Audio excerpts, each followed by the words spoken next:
This week on the Itty Bitty Podcast, my guest is one of my best friends. But side note, I'm going to pause here before I get too far. If you like this podcast, make sure you subscribe, rate, and review. So this guy was in my wedding, but he also has a new horror film releasing October 18th. Keith Shaffer is a producer, actor, and production coordinator on Habitual.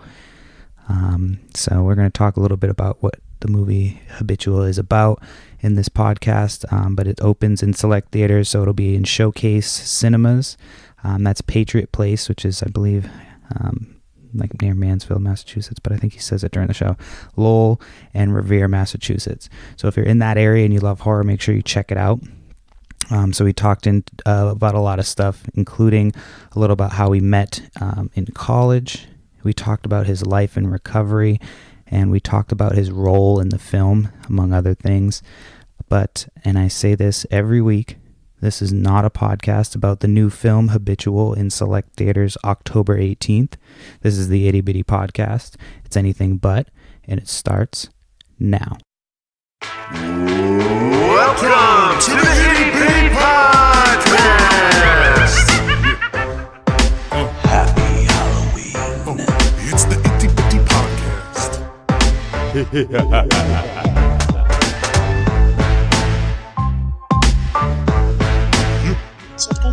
the Itty Bitty Podcast.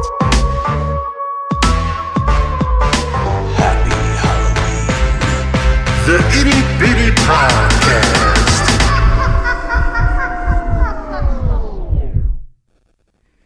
All right, so welcome to another episode of the Itty Bitty Podcast.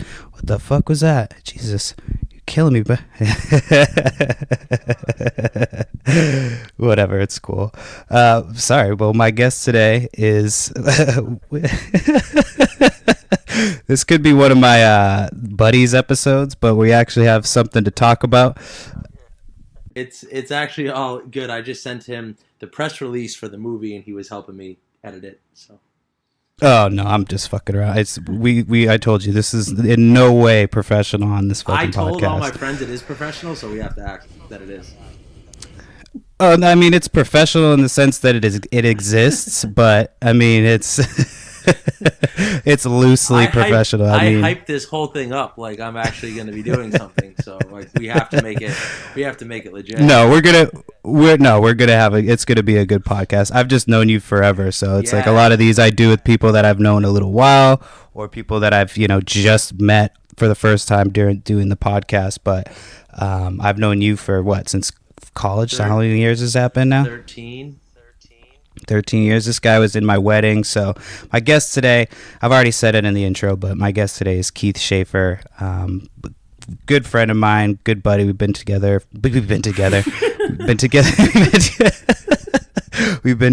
and dating for fucking 13 years or some shit. But yeah, really good friends. So it's going to be with this podcast. We're going to get through it for sure, but we do have stuff to talk about.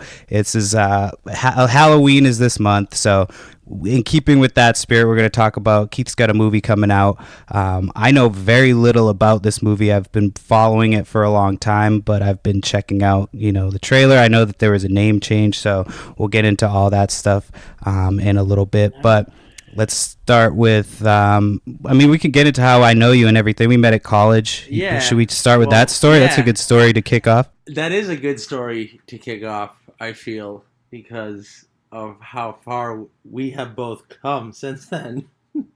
Yeah. So I'd say it was, we can, so like, the first time I ever met you, actually, I was very intimidated by you. It was in the locker room on the first day of football camp. And I was there, like, early. And I remember you were standing there in, like, a G-Unit tank top. like the actual ones they used to have. And, like, I know no one can really see us on the podcast, but I'm, like, 6'3", 230, and Perry isn't. No, I'm not intimidating at all. But I'm like a little guy.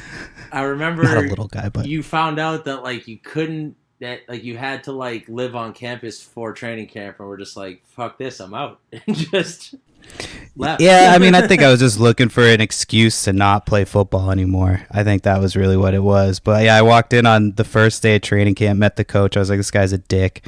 It was the original coach, not the one that took over. I probably would have stayed if the second coach who took over. I lost you. I don't know what's going on, but I'm going to keep talking. I'm assuming you're still there. I just can't see your beautiful face. But yeah, so I walked in that G unit beater. I mean, I was like 225 at the time, like actually like working out and had some muscles, but and like now I'm like 185. Brockton, all of that good stuff. And then I quit immediately. I promptly walked in and did the Abe Simpson when he walks in and walks out, that little gif. Yeah, I did that whole thing. Just walked in, walked right back out. But I'm just actually talking about the other thing that happened when we met. Well, that's more this podcast speed. That was the first when I was struggling to smoke weed. So that was in one of our mutual friends' rooms, in Villa or whatever that residence hall was, and you were trying to make a gravity bong out of a water bottle and failing like miserably. And failing all types of miserably. Me being the former weed connoisseur that I am, and marijuana engineer, I came up with a very simple solution that we should just go smoke a blunt. That worked a lot better. And so I think I'm like, anybody have aluminum foil, rubber band, an apple? I was like, bro, like let's just go smoke an L. And so we proceeded to do that on a bridge with the only black kid at Stonehill that wasn't on the football team. Shout out Jared Allen. And then I remember, I think we parted ways at that point, but we had exchanged info, and you reaching out to me the next day about how you encountered a rodent on the way back. No, I think I reached out to you that night. Yeah, I think I reached out to you that night because I was like, fuck, I just met this guy, but I was like, I'm too stoned. There's I almost said squirrel, a skunk. There was a skunk and there was a bridge, and the thing was right in the middle of the bridge where I needed to go, and I was too high to deal with that skunk at that time. So I had to call you, and I'm like, bro, I need help. I need help right now. I had to sit there. I think I waited like 10 minutes for that fucking thing to move, and then. And then say that again. And then so like that was kind of no, and then so like that was kind of like the beginning of a lot of blacking out for the both of us, mainly me. Yeah. Yeah, I mean, you earned your nickname Blackout, but that's all. I mean, you've come a long way since then, so I think that's the important part. Ironically enough, I spoke at an AA meeting the other night, and I brought up a lot of what we are talking about right now, about how like every weekend in college I blacked out, like religiously, like like literally, like I probably should have known then that like it wasn't the right thing for me to be doing, because I mean. Every weekend we would go hard, but you would be on like some other level. I would show up. I'd show up and be like, Keith, what are you doing? You're like, oh, I did some promethazine, some fucking uppers, some downers, and some I'm like, oh, okay, that's cool. I'll just take one, please. Yeah, like even with all that stuff mixed in, even if it was like uppers or other powders that would make you awake, I still would somehow figure out how to black out. So like that's why I now sit here 6.5 months completely sober, because I should have taken the hint at a young age, but that's not for me. So, well, congratulations! I'm very proud of you. I'm glad that you're doing well. Yeah, I mean, And I honestly, yeah, the best thing for you was to kind of reevaluate your whole situation.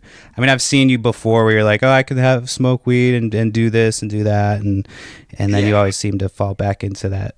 Yeah, So well, I mean that's like once you learn a little bit about all of this, like I know that there's a lot of weed smokers that listen to the podcast, and like weed is not evil. Like the best analogy I can make is like it's like a person that has like diabetes cannot eat like anything like sweet, right? Like, and the cake is not like evil to me and you, but to that person they have that reaction to it. So it's just like with alcohol or anything mind altering for someone that is an addict. It's just not a good reaction. So it took 13 years to learn that, but yeah, you know. so now you're 6.5 months sober. Yeah, completely nothing. I mean, I work out and stuff like that, but and like I always had that in me, but I and we'll kind of talk about it with the movie, but the opiate epidemic obviously ravaged the country, but especially up here in Massachusetts, man. Like I just had to go to a wake 2 weeks ago for another kid. It's like the 30th person that I know. So like I definitely got into those when I was in college, playing football and getting hurt. It's like a really easy intro, especially back in 2006 where there was no epidemic and they used to freehand the prescription shit so much. So like, getting introduced to that, and then I stopped doing opiates when I was 23 and like worked no sort of recovery program, but just like since I wasn't doing opiates, I thought that everything else on the roster was okay.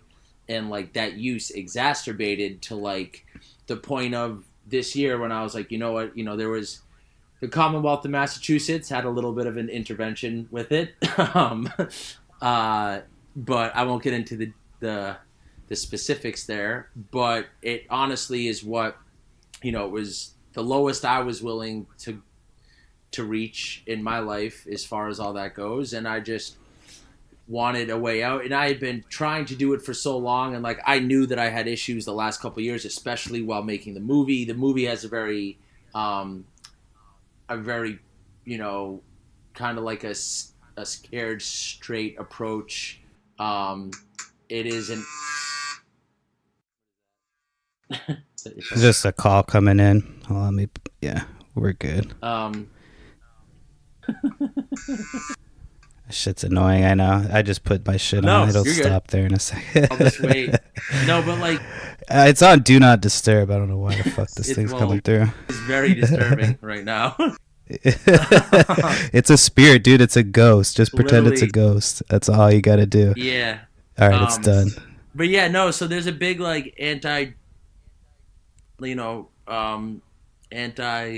like drug undertone in the movie, which is always something that like kind of like sort of like I've been trying to use my like platform through like a non-profit and a lot of other stuff for years to try to raise awareness about opiates and like alternatives, and like I'm very pro medical marijuana and everything and all of that. Obviously for a lot of people it is a huge medicine, and it works for so many people.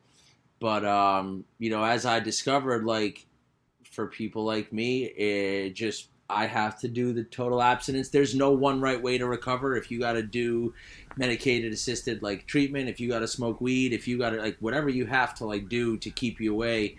But like, for me, my life was still unmanageable using any other substance, whether it be prescribed to me or not. So, sometimes you've just had enough, and I had enough. So, and you've definitely seen me like, your wedding was awesome, but I was, that was like, oh, you were a sweaty mess. Right, dude, because I mean, certain substances make you do that, and like, but dude, like alcohol, man, was the main thing at the end because it's legal, it's easy to get your hands on, it's the only one that's like socially accepted as well. So like, you don't have to explain to people why you're using it. It's weird. It's the only thing you have to explain to people why you aren't not using it. It's like a weird. And you get the most belligerent, the most like impulsive, the most, when you're drinking alcohol, you're not really thinking about anything. No. And yet you see it, you can get it anywhere. It's, it's readily available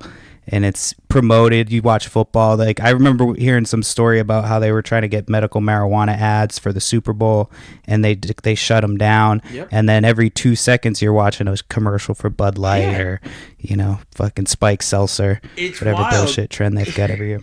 It really is wild. And like living in, like now that I'm on this end of it, like, but like that's the thing too, like for most people, there are a lot more people than you think that have a problem and that would, I guess qualify as an alcoholic. I mean, the main way that they describe it is if it makes your life unmanageable. So like if you're working all day and all you can think about is getting to the liquor store after work, or like you're an all-star like me where like you wake up and you drink a couple nips in the morning and then a couple at lunch and you're using other shit to level out. I mean, yeah, you should probably do a little bit of a moral inventory and see where you can switch that. But yeah, I mean, we just had the Freedom Rally up here again, which is like the longest running cannabis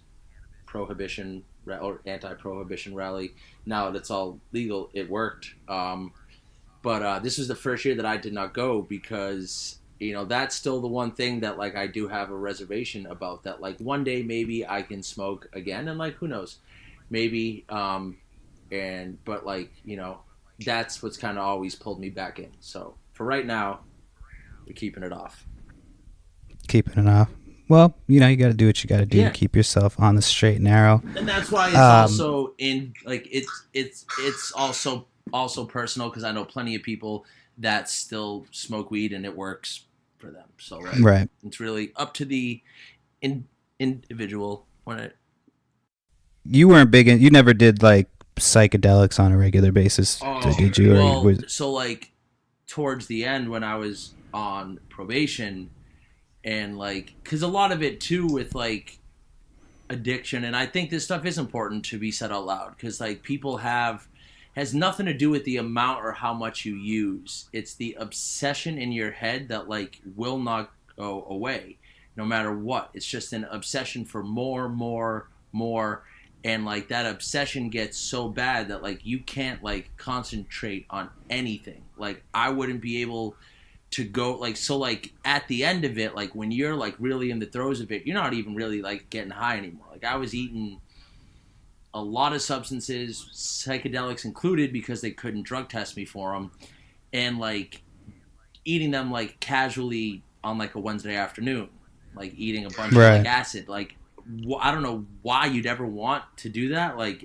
if you have ever done acid, it is not like a casual thing. Right, it's not a Wednesday drug. Like, it's not like, I'm gonna go do some laundry. Yeah, or like going to work, or like going to do a podcast, or like, dude, like I got before we premiered the movie last year, because we did a rough premiere in IMAX in Reading on October 30th, and like, dude, before that, like a couple weeks before, I got into a run-in with the Commonwealth of Massachusetts, and then even that wasn't enough to stop me. Like I remember like before the premiere, like like a lot of times you try to maintain appearances also. So like, I may only have like one or two like beers in front of everyone, but like what I had before that and what I will have after that, that's really what it's all about. And it's all just trying to quiet that obsession. So like,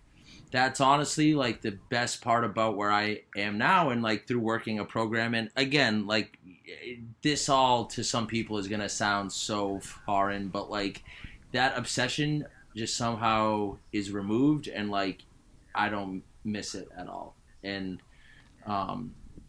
once you have some clarity and everything, that happens. So hopefully somebody listening to this can realize that like it's a lot more common than we all realize, and just because you're not out shooting heroin doesn't mean you don't have a problem. So to segue into the film, yeah, because that's the main reason we're going to do this, I've been wanting to get you on the podcast anyway. So the movie is called Habitual. Yes, it is. So, it was called The Habit originally, but And I noticed that it's got a lot of themes, like as far as like the opioids and like, you know, imagery as far as needles and stuff like that. yeah. And the director is Johnny Hickey. Is that Yes, it is. the director's name? So this is his follow-up film to Oxymorons, which came out in 2012 and is still relevant today. Like, it's on Amazon Prime, it's on Xfinity. You know, that Johnny did Oxymorons, and this is kind of a cool story. So he did that in 2012, and I got clean from opiates in 2012. And watching his movie was like one of the things that I watched, and I was like, this is really like the world that I'm headed to if I don't clean up my shit. So like, that movie is still relevant, you know, as of right now with the epidemic and everything. And for people who haven't seen it, what can you give a quick rundown? Oxymorons is basically the real life version of what went on in Charlestown during the early 2000s. I mean, it is a biography, essentially. Like, the names are changed and the characters, some people are like merged into each other. But this story of what happens, it's about these two brothers who discover what OxyContin is and the power behind it. And they start robbing pharmacies, they start pumping it into the streets, and their whole lives, like, you know, like crumble around them. It really is one of the few movies that actually showcases the horrors that come with active addiction and how people will fucking sell out their family, their friends, you know, and the only thing that comes with that lifestyle is either like is not anything positive. So, you know, I watched that and I was honestly kind of like, you know, it was kind of like a wake-up call that, like, because, like, there were certain behaviors that obviously, like, they are told on a much larger scale, but it was certainly, like, things that I could see I had been, like, doing in my life. Not on the scale of, like, robbing a pharmacy or, like, murdering a friend or something like that, but just, like, the symbolism behind it. I mean, that's what a lot of movies are, even though they may have a true undertone. It's all symbolism, and it's all a metaphor. So that movie having such an anti-drug undertone and the success it has had and having such a profound effect on me, like, I ended up meeting Johnny at the Greatest Bar in 2013 just randomly. I was actually with Mike Wilson the night it happened. He's been on the show. Yeah, that's why I met, and that's kind of how we met, honestly. Or that's, I guess, how we got kind of. I introduced you to him. Yeah, that's how I met Mike. Because you guys used to have a recording studio together somehow. I've seen the promo pictures, man. Thank you have God to go that back to exists. episode like 4 or 5 to hear those stories. Yeah. So. So, but I had met Johnny, and, you know, I come from electronic music. Like, you know, when Perry and I went to college, I majored in communications at Stonehill, ended up working for the Travel Channel after it, and then I started to shoot a lot of live music out here in Massachusetts, New York, like, and a lot of the electronic music was huge to me at the time. And so, like, Johnny also has a big spot in his heart for electronic music. He's more of like a 90s underground, like, rave kid. I'm more of the, like, new age of EDM, and that's really the first thing that we, like, bonded over besides the movie. But, like, so I met him as, like, a fan, but, like, we bonded over the EDM, like, passion that we had. I think the next night I was shooting at Shrine in Connecticut with TBMA, and I forget who else was there, but, like, I think there were, like, that's something that we had like, talked about, in the fact that I was working in that. And then so we kind of, you know, he kind of told me, like, to take his info and that he'd hit me up, and, like, I was like, no way is that ever gonna happen. And then, like, the next day, sure enough, he hit me up. And then, like, we got lunch the week after that, and then just, like, we started working together.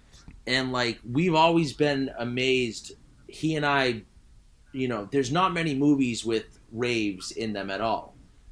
Blade is the only one. The opening of that movie, when he is at the vampire rave, is pretty much like the inspiration behind this whole movie. Was Blade? Yeah, or just that one opening. That's one scene. When they're at that rave, just because it's the only dude. Like, if you watch movies, there besides the one with fucking Zac Efron, We Are Your Friends or whatever, there's no movies that show rave culture. There's nothing about EDM. It's really not, like, it's used in movies, but like it's not highlighted, and it's a relevant. It's a huge part of our culture from like the 80s till now. Now it's so mainstream, like a lot of people never thought it would reach this level. So like with Habitual, basically, we shot. So Johnny and I had met. We had started to work on some stuff for a nonprofit. He and I he and I kind of co-founded a nonprofit called Film Intervening Getting High Team, where we produce a lot of anti-opiate pro-recovery content. We raise a lot of money for people affected by the opiate epidemic. CT is also involved in that with us. He won a bunch of money on the challenge for it.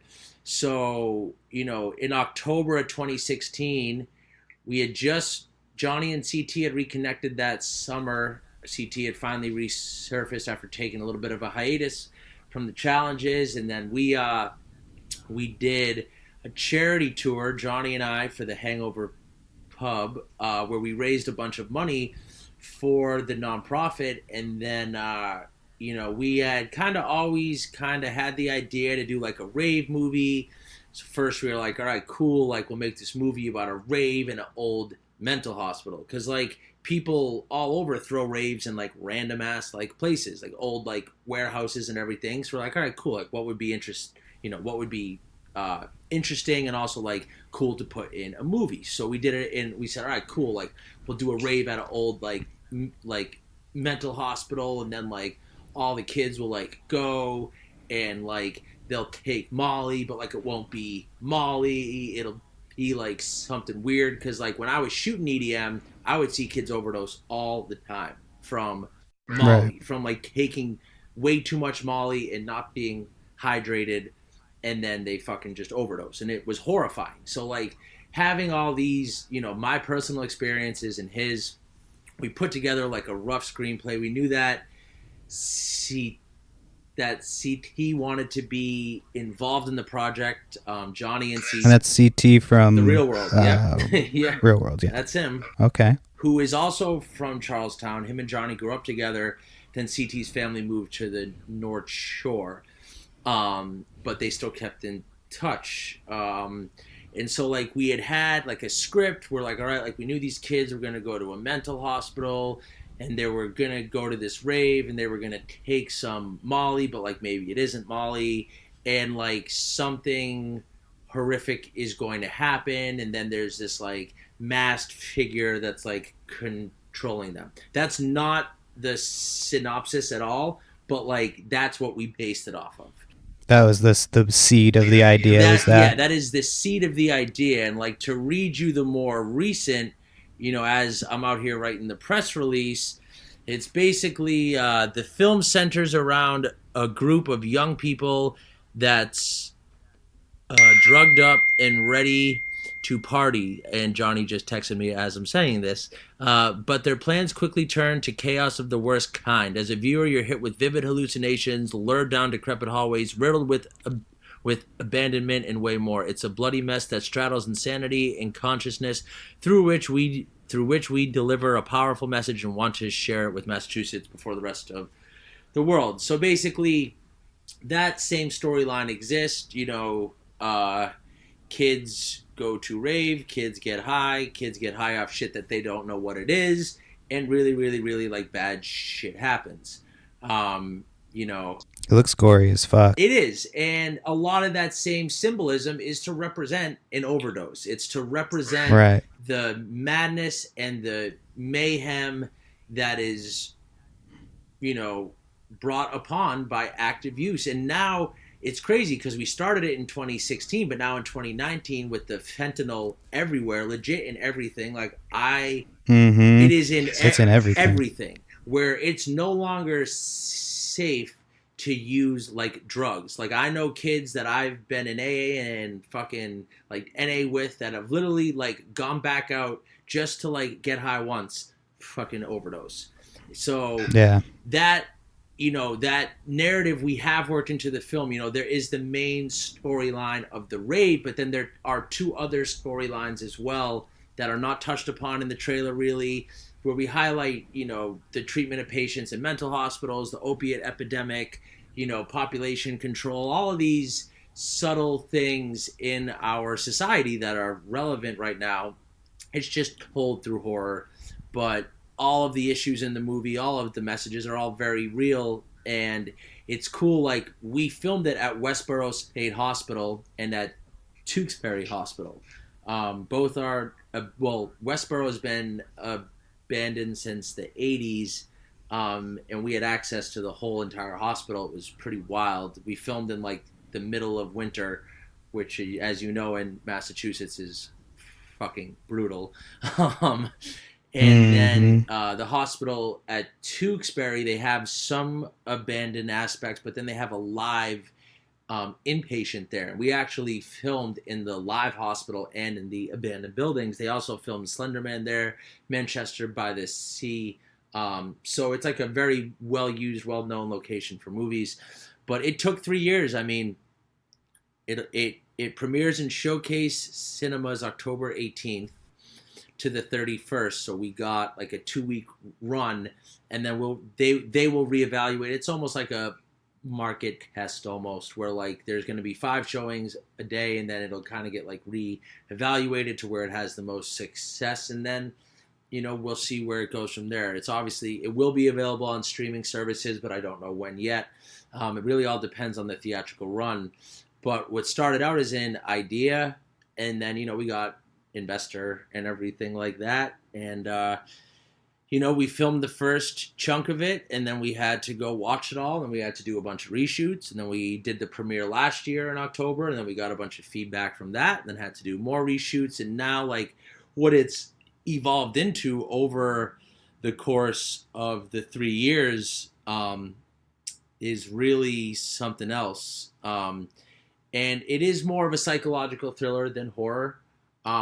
You know, it's definitely a movie that like you have to pay attention to. It's not just like a mindless horror movie. But you know, we're very excited about it.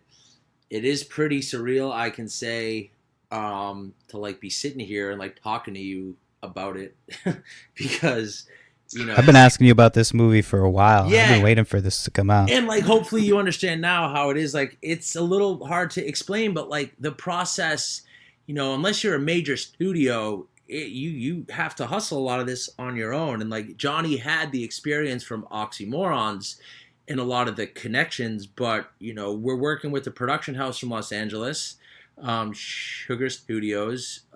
They are unbelievable. They are extremely talented for all the color correction and the scoring and the storyboard editing. And so it really is a big collaborative project. And like, you know, there's a lot that goes into bringing it from just from on the script to on the movie set is one thing, but then you think to bring that to like a production quality where, you know, a huge corporation will take your film and run with it. I mean, we did shoot it in IMAX quality on Red, and the hospitals have this like haunting like beauty to them as well. You know, so It looks really well shot. Yeah. Sorry to interrupt you. But yeah, it looks beautiful. The cinematography looks great. Yeah, which is one of the main things that like for us was a big strong point the whole time, is we knew that no matter what, people are going to watch it just because it was filmed on location. Like there's no such thing. If you watch American Horror Story or anything like that, that's filmed in a warehouse. That's not filmed in an actual mental hospital. I think the only other movie that's well known is Session 9, and that was filmed up in at Danvers.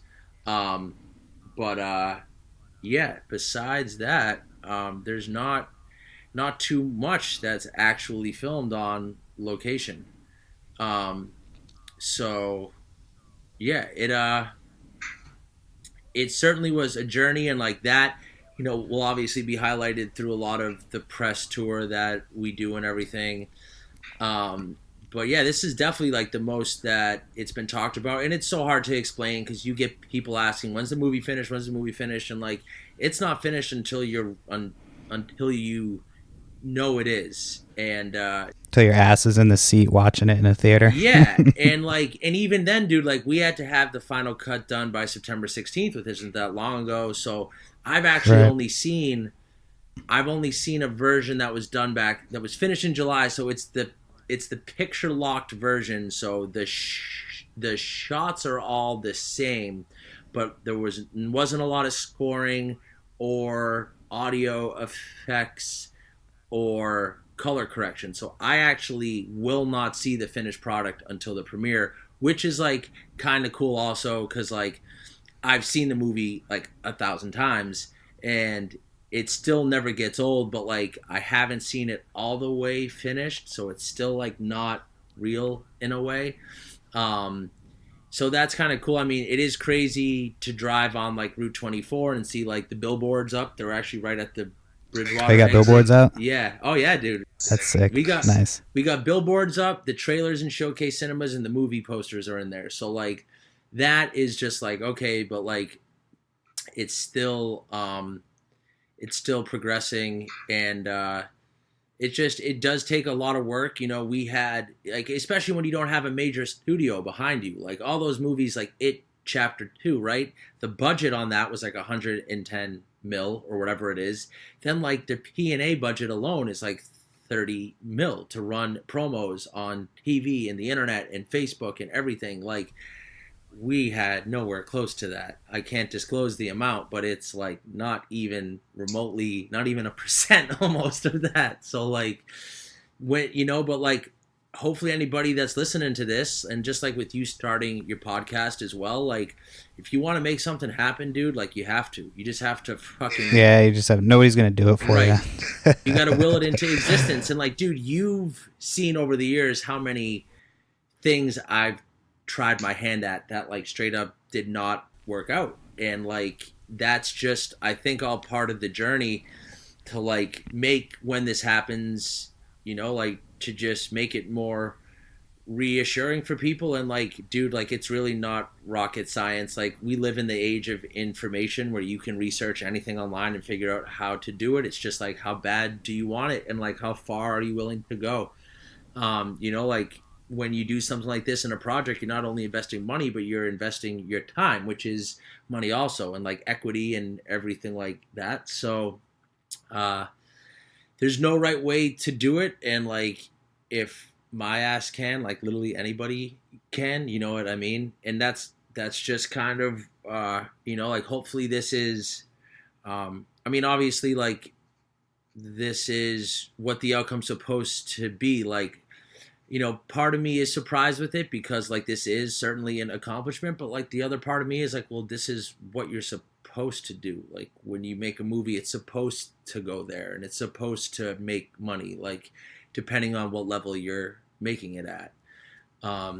So hopefully with like, especially everything happening right now up here in Massachusetts, and we're hitting it at a good time, like October 18th, like really the only other movie in theaters worth seeing then is the Joker movie, which is like not even on the same level as ours, obviously. Like, right. But like the fact that our trailer will be playing before that is just, that's all we can ask for, really. And it is, it's an independent movie, and it's something different for everybody. Like, it's very open to interpretation. It's so hard to talk about this without like giving anything away. Like, well, now I guess I just assumed. You're a producer? I'll say it in the intro, but are you a producer on the movie? What's your actual so title? Like I have like 9 different credits in it. I am producer, first assistant, director, associate editor, co-writer. I act in it.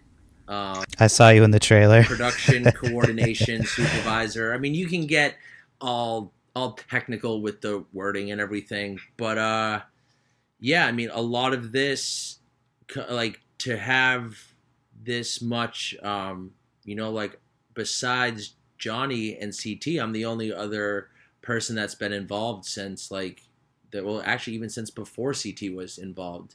So, we've been involved with this script since freaking July of 2016, and now it's October of 2019, and, like, I'm still, most movies from big studios have and not that I'm not a professional, but, like, I'm sitting here in my sober house making the billboards, like, and Right. the, like, trailer and the movie poster and everything. So, like, like, it's really interesting just to have watched it and to have been a part of it, like, and that's kind of the attitude that I had the whole time is, look, even if we get one night to premiere it, like, we've still done way more than the average person ever will. And, like, so many people have ideas and they want to do this and they want to do that, but, like, until you actually put it into action, that idea is fucking useless. So, Right. like, just like with you starting the podcast, like, I hear so many people, or they'll approach me and be like, dude, I have an idea for a movie, or, like, dude, we should start, like, a podcast about that. And it's just like, like, are you gonna actually do it? Like, because like, that's the hardest part. It's hard to put yourself out there in anything. We're going to have to come up with a podcast idea for when I come back. Oh, when I move dude, back east, we're going to do one each week. Dude, I For would sure. love to We'll come up with an idea. Which is, so. No, we'll talk about that after. But I did want to ask you, so you guys shot in an actual mental institution. We shot at Westboro State Hospital, which has been closed since 1987. For people that really, this is just an interesting fact. So in Massachusetts in the 80s, there's an act, the Deinstitutionalization Act. Blech. It's a mouthful. It happened in multiple states around the country, but Governor, I believe it was Dukakis at the time, Mass was not getting a federal grant for their roads, so the highways were severely suffering, and they need federal money to work on interstate highways. So there had been reports of mistreatment at lots of hospitals. It's like a very common thing you see in any, like, paranormal show or anything, or any movie portrayal. Like lobotomies, torturing the patients, electroshock therapy, rape, literally, like, the worst thing you can think, and right, like, doing it to people who are not capacitated to, like, process that. I don't know why I'm sitting here smiling as you're saying that. I don't know if you can see me smile. I don't know why I'm smiling. Probably because you got. I'm like, why the fuck am I smiling as he's saying this right now? Well, just probably because you're like, how is he so, like, lucid and, like, able to actually, like, yeah, it's probably why. You're just fucking, you're not used to me in this capacity. It's probably it. No, But so yeah, anyway, you fucking weirdo.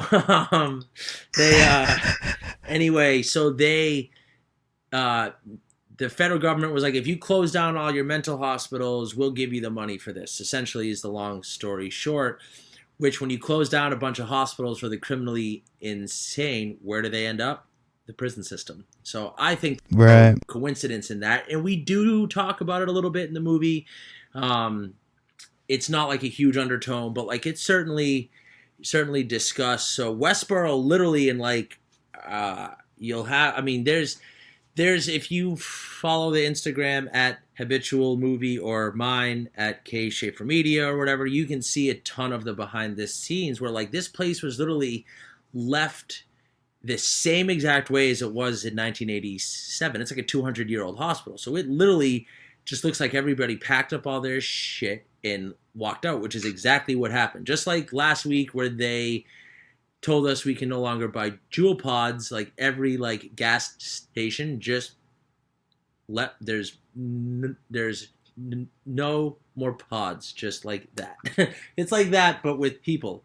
And so like when we were filming there, dude, like I don't know what if you believe in like energy or anything like that, like places can hold a certain energy, like based on what happened there. Like you go to like a prison, like when I worked on Ghost Adventures, we would, one of the places we went to is the Ohio Reformatory where they filmed the Shawshank Redemption. And like that was one of the most like violent like prisons in the country. And like when you're there, you can feel it. You start to get like you start to get like pissed off and like angry and everything.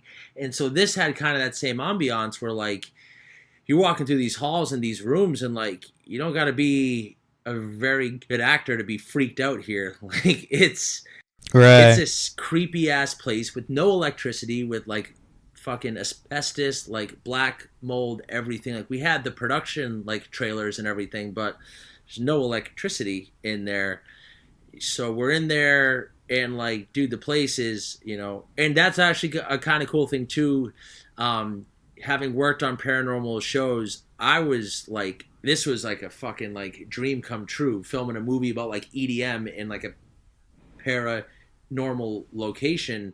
And that's kind of where like a lot of my expertise just kind of came in, as to like why we should use this place, because just visually on camera, like there is like a beauty to it. It's like a haunting like beauty, and like it's really crazy to think that like people were in there like not too long ago either, like, and we would find old patient records and like old like medicine and everything, and like just all sorts of just shit that like is not supposed to be there but is. And there's a crematorium there because it's next to a reservoir, so they couldn't bury any of the bodies, so they had to burn them all. And it's just like it's crazy. So, but certainly being on location like that makes the movie just that much more intense, because like you realize like, wow, they're not in front of like a green screen, and we don't use any computer generated imaging in the entire movie. All of the gore and all of that is all like practical effects, which is it's like an art on its own. Like there's not many movies that do that. If you saw like It Chapter 2, it's all fucking CGI. The movie's still okay, but like Pennywise ain't that scary when his head, like it's just when it's a dude in a green screen, right? And like the whole and like, yeah, like to fit the story, but like I saw the movie Scary Stories, which was a PG-13 movie, but it's all practical effects, and I haven't seen that yet. Dude, is it good? It's so good. It's so good, and it's all practical. So like the things, like the practical effects give it, I think like subconsciously, I know when I watch something, if it's like practical effects and makeup on the actual like actor, it just adds a certain realism versus this CGI where you're just like, oh, that's not real. Like it's not scary because it's not real. Well, and like you said too, it's not hard to act in a place that's already, and then you're probably, with the fact that there's no electricity, people are disoriented, you don't know what's going on, and so that just adds to the whole ambiance, I think, of the movie.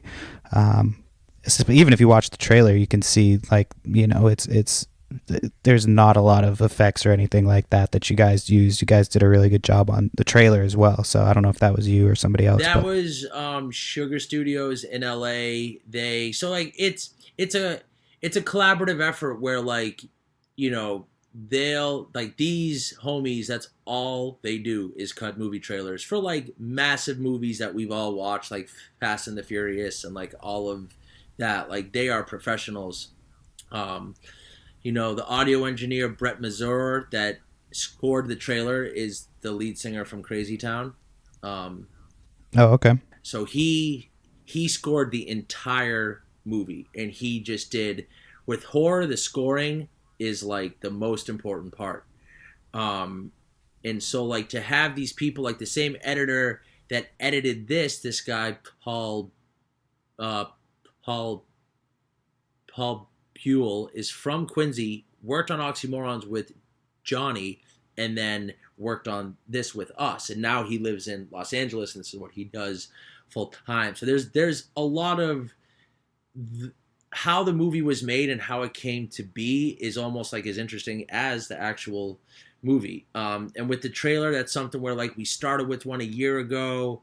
I mean, like I cut the first one like 2 years ago, and then they worked off that, and then they cut one, then I cut another one that got up to like 22,000 views on YouTube, then they took from that, and then they cut this one. So it's just all like it's a collaborative effort across the board. And like Johnny, like, I mean, talk about involved. Like he just spent 5 weeks in LA over the summer, literally in an editing bay with the editor hands on. Like that's what a true like director's supposed to do. And like, you know, when we were working together on set, it's so interesting how we filmed the movie, because we filmed all the mental hospital stuff at Westboro first, because they were actually knocking it all over. So we only had like a couple months. We had to get that shit right.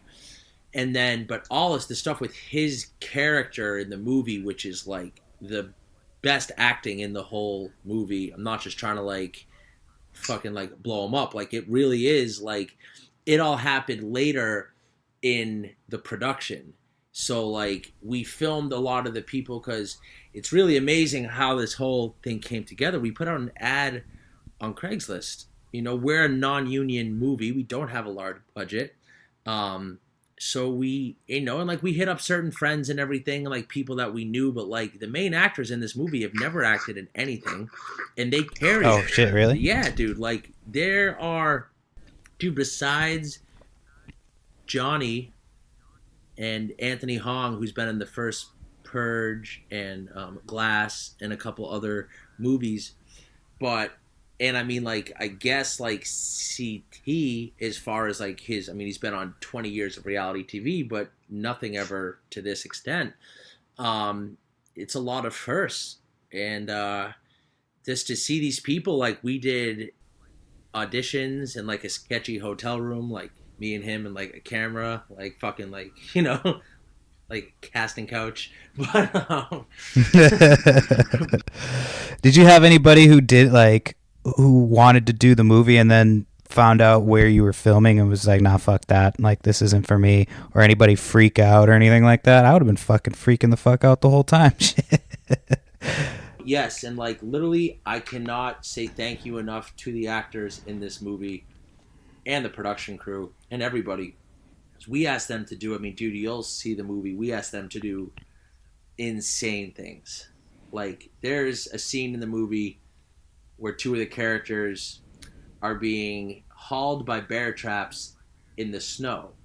And we literally filmed it. It was minus 11 out with wind chill when we filmed it. And they're in rave attire. Remember, they're going to a rave. So, like, right. They're not wearing fucking, like, Parkers. They're, like, in rave attire. And we have them laying in the snow, covered in like blood, like prosthetics are like freezing to them. And like, you know, when you do a movie, you have to shoot from one angle, from the other angle, from the other angle. You have to do like 100 takes of everything. And like everything we would ask them, yep. Like we did not get resistance from anybody. And I think that's because like Johnny did such a good job when we were casting on being passionate about the vision and everything. And, like, we provided a great environment to film in. We had, like, the trailers and everything. So people were, like, we always made sure that the cast had food and coffee and smokes and, like, everything that they needed. But, like, you know, when push came to shove and we're filming some of these, you know, some of the parts of this movie at 3 a.m. inside of an abandoned mental hospital with, like it's just, you know, the rush that comes along with it is crazy on its own. But I think for a lot of people, like, this is obviously a great thing to put on resume, IMDb, whatever, but also just to be a part of, like, now that we have the premiere, like, dude, like, this movie's premiering at Showcase at Patriot Place, like, in like that's a huge accomplishment for anybody premiering anything, and it's not only going to do the one show, it's going to be in, Revere, Lowell, Patriot Place, running 5 screenings a day for a couple weeks, and it's just to have people that knew we were going to make this happen. And even when we did the premiere a year ago in IMAX, that was freaking awesome. But I watched that version of the movie, and I watched the one that we have now, and if anybody was there that's listening to this, if you liked that version that we had last year, that version could get put on TV tomorrow and it wouldn't impact the one that we have coming out. It's a totally different movie. So completely different. And what brought on this? I don't know if you can say this or not, but what brought on the name change for the movie? So it's actually kind of funny. So Johnny, you're a Looney Tune, and he can't make up his mind. But no, The Habit was the first one, or it was Habit at first. On IMDb, there's a bunch of other movies named Habit. We're not the first one. Honestly, we're not. So then it was The Habit, because there is you'll see in the movie habit have that word resonates with people's behaviors and certain characters' backstories and everything, and it's just a cool name, honestly. So then we changed it to Raving Lunatics for a little bit, because oxymorons, raving lunatics, the same gotcha. It's kind of a weird title. It kind of fits Johnny's style, but then it's so hard with this stuff, dude, because the average American consumes at an 8th grade level, which is not very high. So we learned this with the first screening of the movie too, that it's really easy for me to sit there and watch the movie and know exactly what's happening, because I fucking helped write it, and I was there for every frame of production. So I know it, and Johnny knows it, but do you, who doesn't know a single thing about it, understand that how that character knows that one? No, it's really hard. So when we did the name change, we're like, oh, that's a cool name, and then dude, nobody is gonna understand that besides us. So then Habitual, there's no other movie with that title. It really goes along with you can put that word in front of a lot of things. It relates to drug addiction. It relates to repeated behavior, like a habit, or a habitual offender, or something like that. And if you look, my mind went immediately to, when I saw it, I liked the name better than The Habit. I didn't know that you had switched it to another name before that. But when I first heard Habitual, my thought was ritual, a ritual sacrifice or something. So that's where my mind went as well. So I was digging the name change. So that's why I was wondering about it. Yeah, and it's done really well. I'm actually going to use that in my interviews from here on out. Ritual. It's actually kind of funny. There's a movie on Netflix right now called The Ritual. It's trash, but I watched it that night, and I was texting Johnny, and then the next day he's like, yo, name change, Habitual. So I think you're on, because that's I was okay. So because that's immediately where my mind went, was habitual. You can put it with, it still fits within what you're trying to do with the movie. But then I saw ritual. And that is a very good point. Cool. And I will say that with going to raves and stuff, for so long, the hardest part about recovery for me is unlearning those rituals, trying to get high before you edit, or if you're going to the Patriots, you get fucking wrecked before it. Or before you head to a concert, you get a whole bunch of coke or fucking ecstasy, whatever. Those rituals that we have in place now in 2019 are no longer the same as they were 10 years ago. You don't know what's out there. You don't know what's in your shit. And unless people use substances not the right way, but consciously, by purchasing a test kit or something online, I've learned in this whole journey that you cannot you cannot control somebody else. Like if somebody else wants to go get high, it's going to happen, and they have to let that happen, and they have to learn on their own. So like part of the thing I will preach is like, bro, if you're like gonna go do it, you might as well like know what's in your shit, right? Like you might as well Right. pay Be safe about it. $20 and get a test kit online versus over like and like that might be a controversial thing to say, but like you can't control other people. So like it's just yeah. Now, have you guys talked about, because this is a pretty specific horror movie, and I know now with Jordan Peele doing like Get Out and Us with those different themed psychological thriller horror type things, have you guys talked about maybe doing a similar, you've got like the EDM rave scene, have you talked about doing anything else and blending it with horror? So as far as like a sequel or other movies, there's certainly a certain I gotta be careful here. There are characters in this movie, both physical and both tangible and intangible, that can be carried into other movies for sure. The substance that they use, what it really is, I can't say. You'll have to watch the movie, but we do go into it pretty clearly. It's like something that the mental hospital used to manufacture, and that's what the kids end up getting a hold of instead of. Okay. Yeah. But they don't know that. So it's a fictional substance in a sense, but all signs point to fentanyl. But like it really isn't. It's like a hyper hallucinogenic that the patients that this hospital used to use on their patients. So like that alone, that can be transferred to before this movie and after this movie. And like the hallucinations cause the patients to see a certain thing. So that certain thing can also be transferred pre and post movie. We have certainly built with one of the characters too, like a horror icon almost. You kind of see him in the trailer. I can't really give away too much, but the creature with the mask on. It's an old, like, it's actually, the inspiration from that comes from the plague mask that the doctors used to wear in like the 1500s and shit.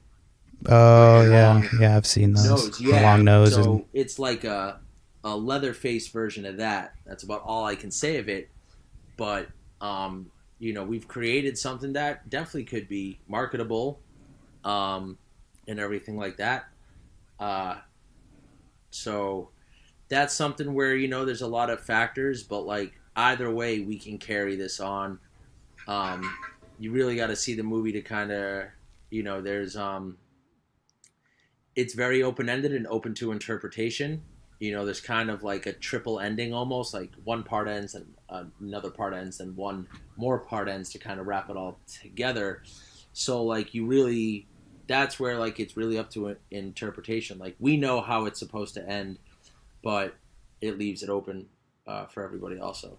So sweet. So we'll start kind of wrapping it up here shortly, but I had a couple more questions I just wanted to finish up with. So I've known you for a while. We're both big fans of horror movies. What are some of, since this is technically a Halloween themed episode, what are some of the movies that you kind of looked to for inspiration for, either like scenes that you acted in or in scenes that, you for sure. had written or no. I mean, a lot of the so like we went into this movie, both me and Johnny are huge horror fans also. So like I said, the rave scene from Blade was a huge inspiration.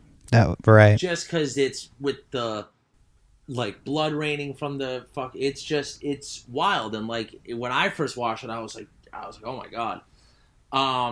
And they're bringing Blade back. I know with Mahershala Ali. I forgot how to say Ali, which I think is fucking perfect. He's by the dope. way. Yeah, he's gonna an kill amazing it. actor, so I'm all for that.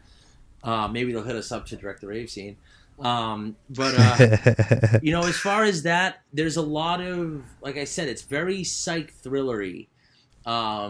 Very like The Shining for sure. As far as like, you don't know in that movie what is a hallucination of his mind or what is actually happening. You really don't know. It's open to your interpretation. You know, some of those questions get answered in the new one they got coming out, Dr. Sleep with Ewan McGregor.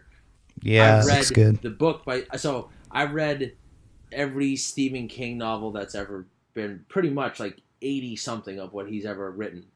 So like, in case you're wondering why I'm so fucked up, that's probably a good thing. But you know, also like Rob Zombie's films, House of a Thousand Corpses and The Devil's Rejects, there's a certain, you know, especially you look at House of a Thousand Corpses, the production value is not amazing, the budget was not huge, but the terror, the slow torture of the certain people in it, the speeches And the characters. It's the characters, and it's like Otis, you know, Otis talking to the cheerleader about his theories of the world before he wheels in, you know, what's his name? Merman, right. Dwight Schrute, right. It's you know, it's the end of the movie.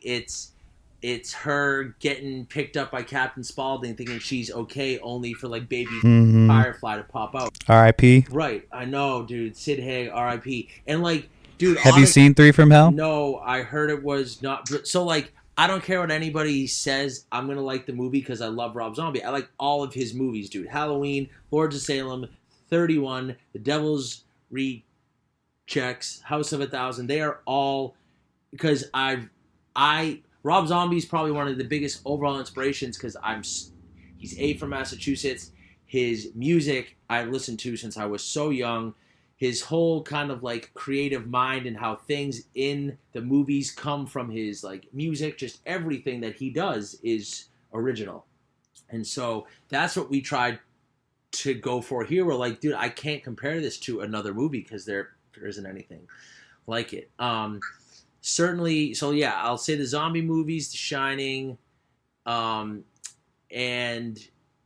you know, kind of just the psych thrillers, things like, I mean, certainly as far as like the new, like not chapter 2, but the first one that they came out with is just, again, just like the characters that they build, the storyboarding, the cinematography, you know, anything like that really is just like, you know, there is definitely emotional connection built with the characters in this, which is hard to do with horror, especially when you only have like an hour and 40 minutes. You do like, I mean, it chapter 2 is 2 hours and 50 minutes, but that's because of the level of movie it is. People are gonna go and watch that no matter what, even if they hate it.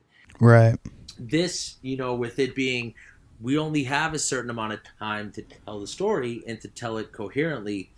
So, you know, leading up to it, and just in general, like, and to kind of look at where Jordan Peele fell short. I don't think his movies are that good. I think there's too much of a racial undertone. I get it. We're living in very confusing times for 2019. Like, there shouldn't be a race issue anymore, but there still is. And so, like, I get what he's trying to do, but, like, Johnny and I watched the follow-up movie, like, Us, which got, like, 98% Rotten Tomatoes and everything. And, like, yes, it is creepy. The violence in it is well made. The cinematography's awesome. Like, it's a well-made movie. It's not a 98%, but it's a well-made movie. But, like, I can instantly pick apart every hole in that, like, plot. Like, where did all these people come from? How did the government make them? Where did they get, like, food? They just ate, like, rabbits for 30 years? Like, what? There's just, like, so many holes in that plot that take away from how scary it is. So, like, we watch things like that. And that's kind of the cool thing about the movie, too, is it's, like I said, there's hallucinations. Like, you in the audience watching our movie when they start hallucinating, you start hallucinating because of how we portray it. There's very few movies that have ever like done that. Requiem for a Dream, definitely like one of the biggest influences for this. You know, when she's in that room. It's a great movie if you haven't seen when it. She's watching the TV and she's all freaking like cracked out, like that's an accurate representation of what it's like to be. I thought you were going to say the "we want ass to ass" scene. No, that's me and that's our inspiration. No, but like and like, dude, like talk about the obsession, right? Like when fucking what's his name at the end, when Jared Leto was literally injecting into an abscess on his arm. Like that is the obsession that comes along with active use. You already know the consequences, and the consequences aren't enough for you to stop. So what is? Like what is enough? And that is literally one of the closing lines of the movie is very similar to that. It's like, why is the fear like I can't, but it's that same type of message. Just like, what is it going to take for you to stop? And I know the answer to that, but I think asking the question to a lot of people is how we can enact change. Like, I know what it took me to stop, and I have friends that I know what it took them to stop.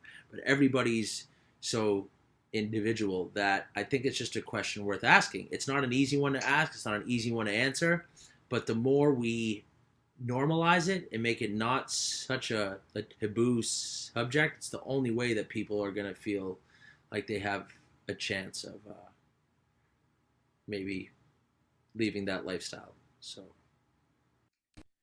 I'll finish up with this last question, and then we'll plug the film and everything.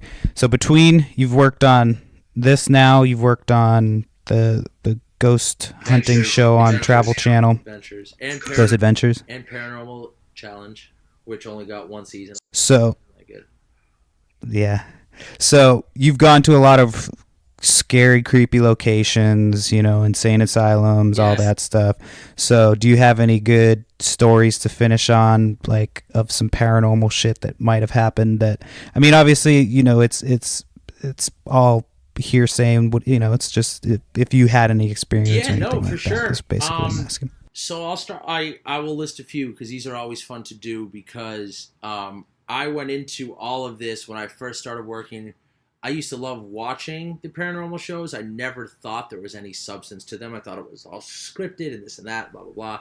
So it all like traces back to when I first started working with the Travel Channel, is realizing that there's no script. That was kind of like an interesting one to wrap my head around.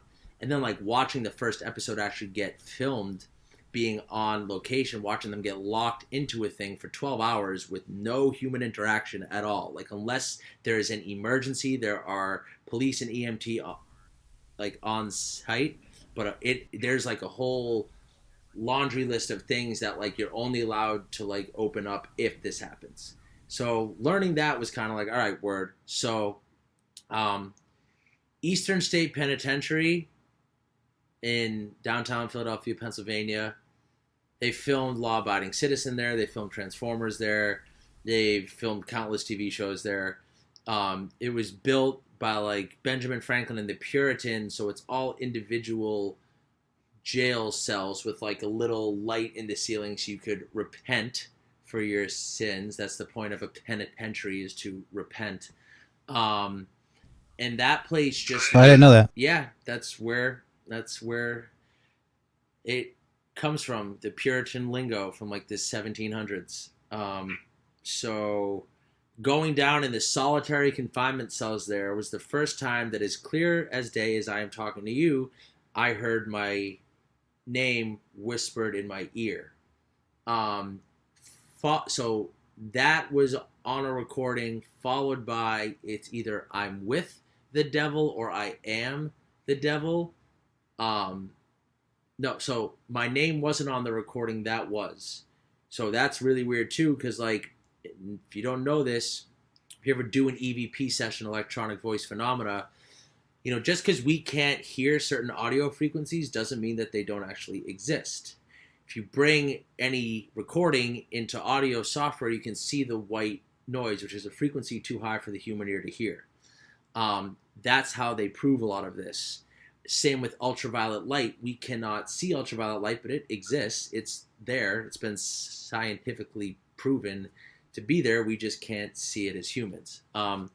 So yeah, like having like my name whispered to me, things like that, like it's just unsettling. It's not scary to me because like we're made out of energy. It's definitely energy in the universe. So like until I'm proven otherwise, I will believe in that. Being on set at the hospital too, one night we were filming pretty late. And so like this is the weird thing too, where it's like what you hear versus what gets recorded. We had like an audio engineer and everything there. We could hear as plain as day what's going on over there? What are they doing in female voices when there's only males in the room? It's just like, and the audio didn't pick it up. So like, it was like, well, it did not pick it up so we could replay it. It picked it up as if it was in the room with us, as if like you recording me through your phone, not in the white noise where we'd all be able to hear it. It was like a casual, like, what are they doing? And so like that's pretty freaky. I'm trying to think what else. Like, you know, your mind plays a lot of tricks on you. It's called pareidolia actually, which is when you think something's going to happen, so you hear it, right? Like you think you're going to hear a voice or a noise, so then you hear one and you're like, oh my God, it's a spirit. But like, that's why you have to prove it through like, did you see something? Did the temperature change? Was there a spike in an electromagnetic field? There are ways to like scientifically, quote unquote, prove whether or not something happened. And the word paranormal just means not normal. It doesn't mean haunted. It doesn't mean anything. It just means it's not par for the course. So one night we were gonna film a character walking through the hospital, and you know, part of the whole approach was like, we'll just scare this shit out of them. So like, I'll go hide in the hospital, and like, I'll just fucking pop out when I hear you coming around the corner. So it's not like 10 o'clock at night. I couldn't I brought my phone with me for a light, but that's it. Because I had to kind of like sneak away from the rest of the cast into the hospital. So like this person wouldn't be like, oh, where did he go? So I get all the way up to the third floor to the nurses station, where there are a bunch of like syringes just laid out with like patients' names on them and everything. I was like, this is fucking creepy. And like that had been left there? Yeah, they were just there. Not like not like brought in from Urban Explorers, not from us. They were just there, like labeled and everything. So it's just like, all right, we're like, this is not good. And it's actually, we do have a shot of that in the movie. So because there's no one else there, you're on a property, there's no noise, you can hear everybody talking outside of the hospital, like outside of the building that we were in. So, you know, having worked on the show, I know what kind of like the telltale signs of paranormal activity are. And one thing is, anything electronic you have on you, a spirit could hypothetically use the energy from that to help manifest. Because that's what they believe spirits are, just pure energy. So my cell phone was like fully charged up, like ready to rock, like 50, not like fully charged, but like 50 something percent, whatever. Enough juice. And I get upstairs, I go to the nurse station, I hide behind it. I take one picture and my phone fucking shuts off.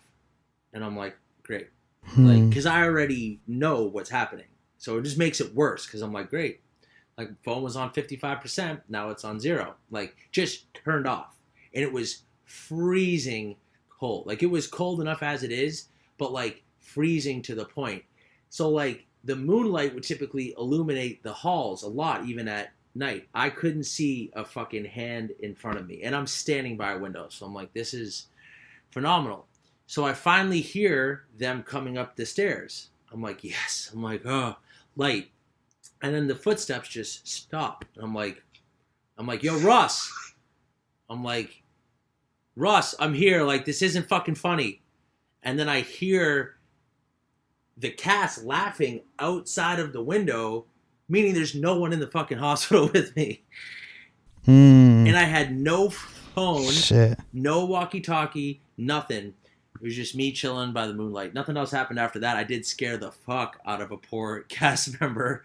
But yeah, I mean, it's just, again, when you're there, we weren't there maliciously.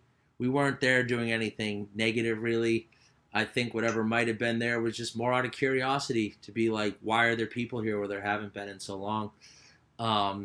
And I mean, nothing else really crazy happened. Again, you're so hyper focused, but like, dude, when you're walking through that place alone, and I have videos of me walking through there alone, and like, there's just like a certain ambiance. There's a certain feeling that just like something wrong happened here, and yeah, that's those are probably, again, to me, it's not scary. I think it's interesting because I'm fucking right. But yeah, I've had one thing happen that was the only thing that I ever happened that was like slightly paranormal was a couple years back. I was still living on the East Coast. The Celtics were playing in the playoffs. Yeah. I think they lost. I can't remember the whole situation, but 2011 or 12 or something.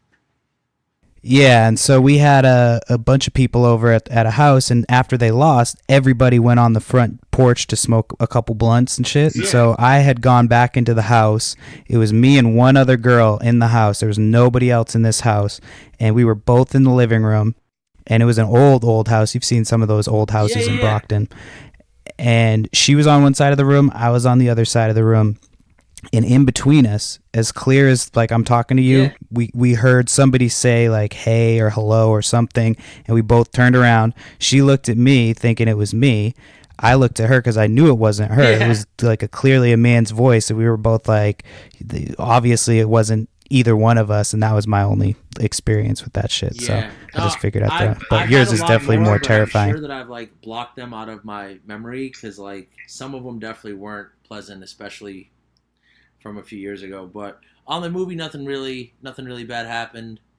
You know, they'll have to. There is certainly, you can definitely certainly see the fear in people's eyes though when they were walking around the hospital. It's pretty solid acting. So. Well, the movie looks dope. I'm excited to see it.